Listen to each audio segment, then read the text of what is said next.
नमस्कार दोस्तों। तो इस सारे एपिसोड में एक सवाल पूछा जा रहा है। इतना कुछ हो गया, मतलब first US blood was drawn, मैंने उसको कवर भी किया। यूएस के बेसिस के ऊपर ईरान ने रिटेलिएट किया, बड़ा रिटेलिएशन हुआ। बहुत सारे देश ईरान के इसके ऊपर खिलाफ भी हो गए। इसमें जो टिल्ट है वो यूएस और इजराइल एक्सिस की तरफ जाता हुआ दिखाई दे रहा है। ईरान के जो न्यूक्लियर फैसिलिटीज़ थी, इस्फहान, कोम, हर जगह पर अटैक हुए, अयतुल्ला खमीनी मारे गए, सब कुछ हुआ। इतना कुछ होने के बावजूद आखिर चाइना की तरफ से कोई स्टेटमेंट या कोई ऐसा बड़ा स्टेप जो है वो नहीं लिया गया। ऑब्वियसली हम ये एक्सपेक्ट तो बिल्कुल नहीं कर रहे थे, ना कोई भी एक्सपेक्ट ये कर रहा था कि चाइना बिल्कुल एकदम उतर जाएगा। मैंने बहुत पहले एक वीडियो बनाया था, बहुत लोग ने कमेंट किया था, बहुत सारे ज्ञान देवताओं ने उसमें कमेंट किया था कि भाई अरे चाइना तो ऐसा कर देगा, चाइना तो वैसा कर देगा, तो कुछ भी बोलता है, चाइना ईरान के ऊपर बहुत डिपेंडेंट है, चाइना आ जाएगा, वॉर करेगा, ये है वो है। उन लोगों को मज़ा आता है चटकारे लेने में। वॉर ऐसे मतलब 3-4 ही लोग हैं, लेकिन वो कमेंट जरूर करते हैं कि भाई चाइना वॉर कर देगा, चाइना वॉर कर देगा। ऑब्वियसली मैंने उसमें कहा था कि चाइना कभी वॉर में नहीं उतरेगा, 100% नहीं। चाइना जैसा चालाक देश कोई भी नहीं है, मतलब आज की डेट में कोई भी चाइना जैसा चालाक देश नहीं है। इसलिए मैं बार बार बोलता हूँ कि पाकिस्तान और दुश्मन है ही नहीं हमारा। मतलब पाकिस्तान को पता नहीं क्यों इतना हम लोग इंपॉर्टेंस देते हैं, क्या है। मैं तो बस ट्रोल करने के लिए यूज़ करता हूँ पाकिस्तान जैसे देश को। बाकी China is the main enemy, और वो है भाई, उसके साथ बहुत सारी चीज़ें हैं, बहुत सारी डायनेमिक्स देख करके वो लोग एक्ट करते हैं।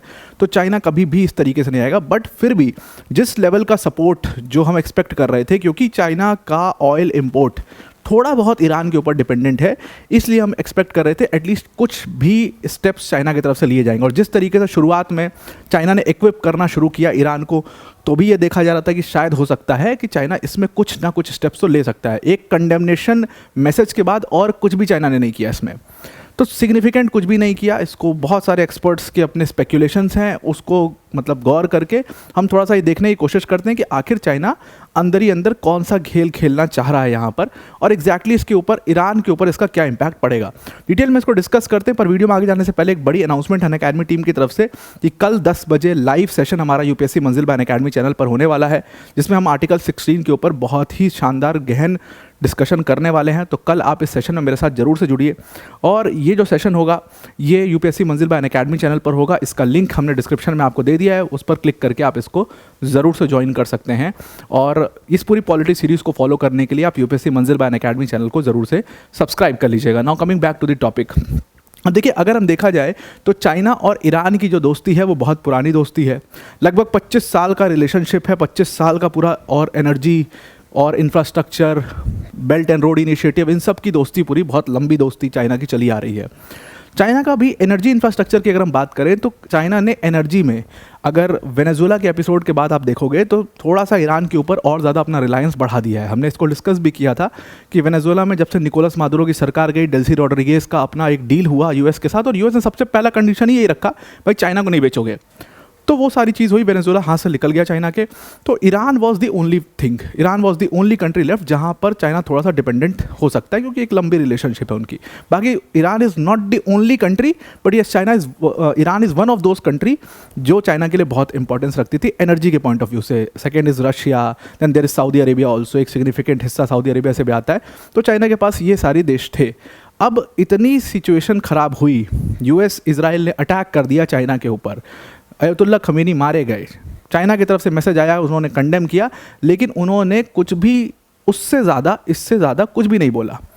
वो चीज़ जो कि पूरी तरीके से चाइनीज़ इकॉनमी के ऊपर इम्पैक्ट डाल सकती है, उसके ऊपर भी चाइना ने बहुत रिएक्ट नहीं किया। मतलब चाइना का जो ऑयल आर्टरी है जो पूरी चाइनीज़ इकॉनमी को चला रहा है, and China is a very energy hungry country, वो पूरी जो उनकी ऑयल आर्टरी है वो इस समय पर पूरी खतरे में पड़ी हुई है। स्ट्रेट ऑफ हॉर्मुज़ को चोक किया जा चुका है, जहाँ से चाइना बहुत ज़्यादा ऑयल लेता है। मतलब पर डे 1.5 मिलियन बैरल्स के करीब ऑयल वहाँ से चाइना का आ रहा है।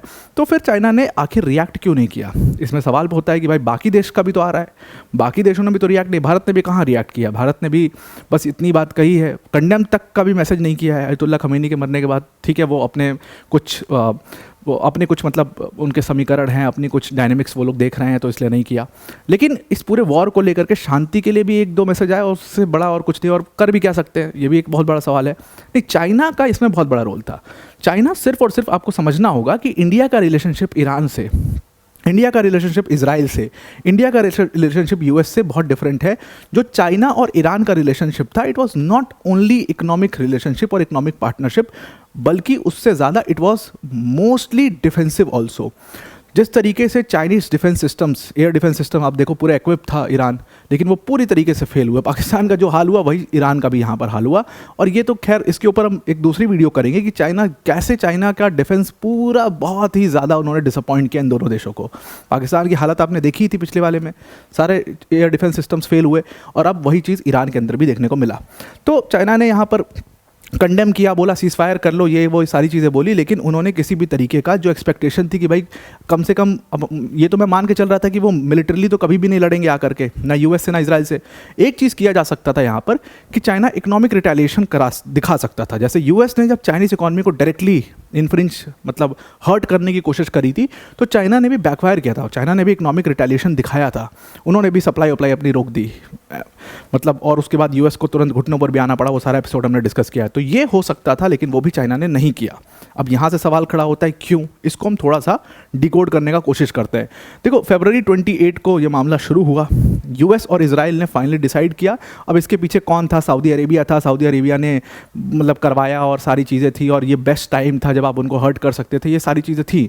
तो फाइनली इन लोगों ने, यूएस और इजराइल ने डिसाइड किया कि भाई हम इस्फहान, तेहरान और कोम, ये जो न्यूक्लियर फैसिलिटीज़ थी, मिसाइल इंस्टॉलेशन यूनिट्स थे, उनको हम टारगेट करेंगे। उन्होंने टारगेट किया, और फिर डोनाल्ड ट्रंप ने उसका नाम बोला कि ये हमारा ऑपरेशन एपिक फ्यूरी है, और ये सबसे डिसाइसिव ब्लो है। और ये पूरी तरीके से इसके बाद एक मैसेज जा चुका था कि भाई न्यूक्लियर निगोशिएशंस अब फेल हो चुकी हैं, अब कोई स्कोप इसका बचता नहीं है।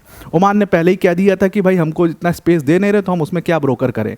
हम ब्रोकर तो बीच में है, लेकिन हमारा कोई रोल इसमें नहीं है। ओमान अब साइड हो चुका है पूरी तरीके से। उसके बाद ईरान ने रिस्पॉन्ड किया, और आयतुल्लाह खमीनी और ये सब लोग, उनकी डेथ हुई, और फिर कई सारे मिलिट्री कमांडर्स की डेथ हुई, ये सारी चीज़ें हुई। अब ईरान ने रिस्पॉन्ड किया। ईरान ने जब रिस्पॉन्ड किया, तो ईरान ने क्या किया कि उन्होंने यूएस मिलिट्री बेसिस, अब यूएस होमलैंड पर तो कर नहीं सकते थे कुछ भी, तो उन्होंने यूएस मिलिट्री बेसिस के ऊपर अटैक किया। यूएई के अंदर, कतर के अंदर, बहरीन के अंदर, कुवैत के अंदर, जॉर्डन के अंदर। दुबई का क्या हाल हुआ वो आपने देखा कि पूरा एयर स्पेस बंद है, पूरे दुबई में स्मोक है, पूरा डिसरप्शन, पूरी तरीके से सबसे खतरनाक अगर एयर स्पेस डिसरप्शंस हुए हैं, और ये सारी चीज़ें इम्पैक्ट हुई हैं या भी हुई हैं। 2 वॉर इसके पहले भी चल रहे थे, एक वॉर रशिया और यूक्रेन का था, लेकिन वो सिर्फ 2 देश थे उसमें। पीछे से बहुत सारे देश उसमें इन्वॉल्व हैं, पीछे से बहुत ज़्यादा सपोर्ट कर रहे हैं। रशिया को पीछे से 2 देश सपोर्ट कर रहे हैं, लेकिन फाइनल वॉर किसके होमलैंड तक पहुंच रहा है, किसके मेनलैंड तक पहुंच रहा है, वो सिर्फ 2 देश थे उसमें। ठीक उसी तरीके से इजराइल और हमास का था, वो भले लेबनान तक पहुंचा अगल बगल में, क्योंकि लेबनान बीच में कूदा तो वो प्रॉब्लम हुई। लेकिन बाकी यहाँ पर अगर आप देखो तो ये एक बहुत बड़ा, मतलब ये पूरा गल्फ़ की सारे लगभग देश जो है वो इसमें इन्वॉल्व हो चुके हैं। Jordan, Bahrain, Kuwait, Qatar, UAE, Saudi Arabia, सारे देश इसमें इन्वॉल्व हो चुके हैं, और सब पर डायरेक्ट उनके मेनलैंड तक ये बात पहुँच चुकी है। अब अगर हम इसको थोड़ा सा डिकोड करने की कोशिश करें तो देखिए चाइना के लिए क्या प्रॉब्लम क्या है। अब चाइना के लिए और ईरान की रिलेशनशिप है, उसको समझना बहुत इंपॉर्टेंट है। बहुत लोग का ये मानना है कि चाइना के लिए ईरान बहुत ज़्यादा इंपॉर्टेंट है। मैं इससे थोड़ा सा डिफर करता हूँ। हाँ, इंपॉर्टेंट है, बहुत ज़्यादा इंपॉर्टेंट नहीं है। जितना ईरान के लिए चाइना इंपॉर्टेंट है, उतना चाइना के लिए ईरान नहीं है। इस बात को समझिएगा, क्योंकि ईरान का 80% जो एक्सपोर्ट है वो चाइना में अभी फ़िलहाल ऑयल एक्सपोर्ट जाता है। और अगर 2025 का डेटा देखें, ये आपको 2025 का यहाँ पर डेटा दिख रहा है, लगातार 23 के बाद से डेटा एकदम सिग्निफिकेंटली इंक्रीज़ हुआ है, और ये अभी कुछ 1.5 मिलियन बैरल्स पर डे के ऊपर ये पूरा है कि 1.5 million, 1.38 to be precise barrels per day जो है वो लगभग 13 से 14% चाइना का टोटल सीबॉर्न जो क्रूड इंपोर्ट है वो ईरान से आ रहा है। इसका मतलब ईरान क्या इंपॉर्टेंट है? बिल्कुल इंपॉर्टेंट है। क्या बस यही इंपॉर्टेंट है? ऐसा हम बिल्कुल भी नहीं कह सकते, क्योंकि ईरान सिर्फ एक अकेला देश नहीं चाइना जिससे ये अपने इंपोर्ट ले रहा है, अपने ऑयल ले रहा है। वो इसके अलावा सऊदी अरेबिया और रशिया। रशिया तो आपको पता ही है कि बहुत ही सिग्निफिकेंट हिस्सा चाइना रशिया से आज भी लेता है। सऊदी अरेबिया भी उसमें बहुत बड़ा रोल प्ले करता है। तो ईरान तीसरे नंबर पर है। इसका मतलब बहुत क्लियर है कि क्या ईरान चाइना के लिए उतना ज़्यादा ज़रूरी है? बिल्कुल भी नहीं है। अब प्रॉब्लम यहीं से शुरू हो जाती है, क्योंकि हमने देखा कि चाइना कभी भी किसी भी प्रॉब्लम में डायरेक्टली इन्वॉल्व नहीं होता अनलेस और until it is as important as Russia. और रशिया के साथ भी सिर्फ ऑयल रिलेशन नहीं है, इस बात को समझिए। रशिया उनका नेबर भी है। अब आप कहोगे नेबर कैसे हो गया? तो आप एक हिस्सा देख रहे हो रशिया का, दूसरा हिस्सा देखो तो रशिया एक तरीके से उनका नेबर भी है। और रशिया की बहुत ज़्यादा ज़रूरत चाइना को हर जगह पे, चाहे वो आर्टिक रेस हो गई, चाहे वो एशिया में अपने प्रेजेंस को लेकर के हो गई, चाहे वो यूएस को टैकल करने के लिए हो गया। तो you need one person who is always with you. तो रशिया वो है चाइना के लिए। उनका रिलेशनशिप बहुत डिफरेंट है, वैसा ईरान के साथ रिलेशनशिप नहीं हो सकता। तो अभी क्या किया चाइना ने बहुत स्मार्टली, जैसे ईरान के ऊपर चूड़ियाँ कसी जा रही थी, उन्होंने धीरे धीरे अपने जो मतलब चाइनीज़ रिफाइनर्स थे उन्होंने ईरानियन परचेज़ को लगातार कम करना शुरू कर दिया और रशियन परचेज़र्स को थोड़ा सा बढ़ाना शुरू कर दिया। और यहीं से समझ में आया कि now this is a problem, they have understood the problem. और इसमें जो प्रॉब्लम थी उसको ईरान ने एक बहुत ही स्ट्रैटेजिक ब्लंडर कर दिया उसमें कल। ये स्ट्रैटेजिक ब्लंडर ये था कि ईरान क्या किया, जब ईरान के अयतुल्ला खमीनी को मारा गया, सिंपैथी उनके साथ आ चुका था और वो सिंपैथाइज कर सकते थे, वो डी एस्केलेशन को देख सकते थे, ये सारी चीज़ें कर सकते थे, बट उन्होंने इसको एक रिलीजियस वॉरफेयर बना दिया। मतलब बाय एंड लार्ज वो अब रिलीजियस वॉरफेयर बन चुका है।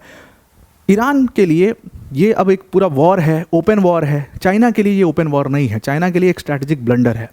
ना ही सिर्फ ईरान एक बहुत बड़े मिलिट्री कोलिशन के खिलाफ लड़ रहा है, मतलब वो देश यूएई जैसे, बहरीन जैसे, कुवैत जैसे देश जो शायद एक न्यूट्रल देश थे, वो कहीं ना कहीं अब बहुत ज़्यादा टिल्ट हो चुके हैं यूएस के ऊपर या इजराइल और यूएस के ऊपर कि भाई ईरान तो हम पर अटैक कर रहा है, हमारे मेनलैंड पर अटैक कर रहा है, तो ये तो फिर हमारे लिए दिक्कत है, हमारे सिटीजन्स परेशान है, तो हम तो यूएस और इजराइल को सपोर्ट करेंगे जी। और ये कहीं ना कहीं चाइना के लिए एक बहुत बड़ी डायनेमिक चेंज है। अगर ये सारे देश जो न्यूट्रल थे, आपने एक अटैक करके एक पूरा बहुत ही बड़ा स्ट्रैटेजिक ब्लंडर कर दिया और इन सारे देशों को एक झटके में आपने उनके साइड शिफ्ट कर दिया, तो चाइना अकेले कभी भी आइसोलेटेड इस पूरे रीजन में आकर के ईरान को सपोर्ट नहीं कर सकता। That they also understand. And then अगर चाइना ऐसा करता है तो this will be a very good move for India also. India के लिए एक बहुत अच्छा मूव होगा। इंडिया उसमें अपनी डिप्लोमेसी बहुत अच्छे तरीके से खेल सकता है और चाइना को बिल्कुल दिखा सकता है कि देखो ये एक्सपेंशनिस्ट है, देखो ये ऐसा है।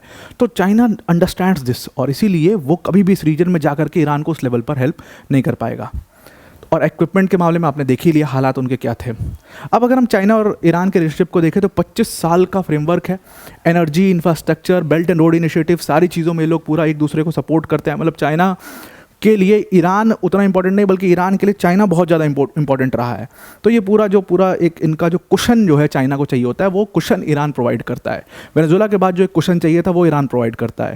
लेकिन ईरान ओनली इंपॉर्टेंट देश है, ये बिल्कुल भी नहीं है। एक्सपर्ट्स की माने तो एक्सपर्ट्स का कहना है कि यूएस एसेट पर जो इन्होंने टारगेट किया है, इससे ये और कुछ नहीं होगा, बस ये और ज़्यादा आइसोलेटेड हो जाएंगे। एंड वंस दे बिकम, अब इनको सपोर्ट कौन कर रहा है? इराक की तरफ से आए।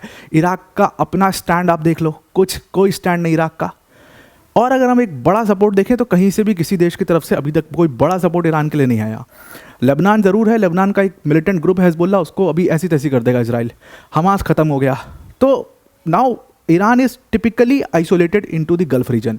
और ईरान का ये आइसोलेशन चाइना के लिए एक बहुत बड़ी प्रॉब्लम है। वो इस बात को समझ रहे हैं और इसीलिए वो कह रहे हैं, इसीलिए एक्सपर्ट्स का मानना है कि एक बहुत बड़ा स्ट्रैटेजिक ब्लंडर था कि आपने यूएस बेसेस को टारगेट कर दिया। और ट्रंप शायद यही चाहते भी थे। ट्रंप ने खुलेआम कह दिया कि अभी और कैजुअलिटीज़ होगी। वो कह रहे हैं कि कैजुअलिटीज़ अभी और होगी, क्योंकि उनको पता है and he is happy about it कि ठीक है भाई, तुम यूएस बेसिस पर अटैक करो ना, हमारे मेनलैंड पर थोड़ी अटैक करो, यूएस बेसिस पर अटैक करो ना। पर वो यूएस बेसिस तो इन देशों में है, वो तो गल्फ देशों में है। और ये गल्फ देश अब जो न्यूट्रल थे, अभी तक पीस ब्रोकर करते थे, अभी तक ईरान और इनके यूएस के बीच में मामला शांत कराने की कोशिश करते थे, ओमान जैसे देश थे, वो अब सब साइड हो चुके हैं। बहुत सारे देशों ने तो भी कह दिया कि हमारे पास राइट है, अब हम अपनी टेरिटरी को डिफेंड करेंगे, यानी कि हम ईरान के खिलाफ भी लड़ेंगे इसमें। तो ये एक पूरी प्रॉब्लम जो है वो क्लियरली खड़ी होती दिखाई दे रही है। अब यहाँ पर जो चाइना के लिए प्रॉब्लम क्या है, चाइना के लिए सबसे बड़ा वेरिएबल इस पूरे वॉरफेयर में स्ट्रेट ऑफ हॉर्मुज है। स्ट्रेट ऑफ हॉर्मुज से 44% चाइना का ऑयल इंपोर्ट आता है और ये उनके लिए एक बहुत बड़ा चोक पॉइंट है। अब ईरान ने क्या किया है कि स्ट्रेट ऑफ हॉर्मुज को चोक कर दिया। स्ट्रेट ऑफ हॉर्मुज का चोक होने का मतलब कि चाइना का जो इतना बड़ा सप्लाई आ रहा था वो अब उनके पास नहीं पहुंच रहा है। और स्ट्रेट ऑफ हॉर्मुज को जब आपने सीधा चोक किया है तो आप एक तरीके से चाइनीज़ इकोनॉमी को पूरा चोक डाउन कर रहे हो, चाइनीज़ इकोनॉमी के ऊपर सीधा इम्पैक्ट डाल रहे हो, which China is obviously not going to like. बताया जा रहा है कि जो ऑयल प्राइसेस हैं वो लगभग $100 से $130 पर बैरल जा सकते हैं सारे, मतलब इनके पास, जो कि सीधे चाइना के इंडस्ट्रियल बेस को, चाइना के ग्रोथ को और उनका बहुत फ्रेजाइल इकोनॉमिक सिस्टम है उसको हर्ट करने वाला है, which China is not going to like obviously. तो अब अगर हम ये पूरा रिलेशनशिप को देखें तो क्या चाइना के लिए एक सर का दर्द नहीं है ईरान? बिल्कुल एक सर का दर्द है, और वो सर दर्द अब बहुत ज़्यादा होने लगेगा अगर ये सारी चीज़ें ईरान करता है। तो इसीलिए चाइना ने कहा भाई you have only one option, आप डी एस्केलेशन करो। तो डी एस्केलेशन के अलावा चाइना इसमें और कुछ भी नहीं बोलने वाला technically, and they have understood कि भाई ये बहुत ही वीकेंड। और सबसे बड़ी बात, मैं इसीलिए कहता हूँ कि चाइना बहुत ही ज़्यादा चालाक देश है। सबसे बड़ी बात ये है कि अ वीकेंड ईरान चाइना के लिए एक बड़ा गिफ्ट होगा। ज़्यादा वीक ईरान, जिसको चाइना की ज़्यादा ज़रूरत है, जिसको चाइना के फंड्स की ज़्यादा ज़रूरत है, उनके डिप्लोमेसी की ज़रूरत है, टेक्नोलॉजी की ज़रूरत है, वो ईरान बल्कि चाइना के लिए और गिफ्ट की तरह आएगा। लेकिन ये तभी हो पाएगा जब ईरान एग्जिस्ट करेगा, ये तभी हो पाएगा जब ये वॉर जल्दी ख़त्म हो जाएगा। बिकॉज अगर ये लोग अभी डीएस्केलेशन को नहीं जाते हैं तो there is going to be a very big existential crisis for Iran, क्योंकि वो एक बहुत बड़े कोलिशन के खिलाफ लड़ रहा है। एंड जो उसको ये मतलब रिलीजियस वॉरफेयर बनाने की कोशिश कर रहे हैं, जो मैं अभी पिछले 2 दिन से देख रहा हूँ कि वो खमेनी की डेथ और उसके बाद एकदम से इसको यू टर्न देने की कोशिश की, भाई देखो इस्लाम के ऊपर अटैक है, this is a attack on Islam. और ये आपको ये समझना पड़ेगा, जिस कोलिशन के खिलाफ आप लड़ रहे हो वही मुस्लिम्स हैं। तो ये जो आपका नैरेटिव है, it is obviously going to fails after some days. और वो ट्रम्प और नेतन्याहू और ये लोग उस नैरेटिव को बनाने में उनको मुश्किल से मुश्किल 1, 2, 3, 4 दिन लगेंगे।